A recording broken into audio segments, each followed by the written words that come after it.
பேசாம இருந்தாலும் மனசோட மனசாக பேசிய ஒரு காலம், தூரத்தில் இருந்தாலும் தொடர்ந்து உன் அருகிலே குலவிய ஒரு காலம். இன்று நானும் ஓரத்தில்,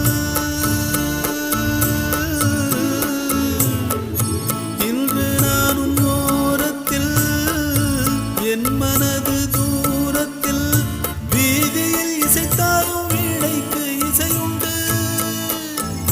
வீடாகி போகாது கேட்கின்ற நின்று வேங்குழல் பாடுது வீணையோடு. உன் குத்தம்மா என் குத்தம்மா, யார நானும் குத்தம் சொல்ல, இது உன் குத்தம்மா.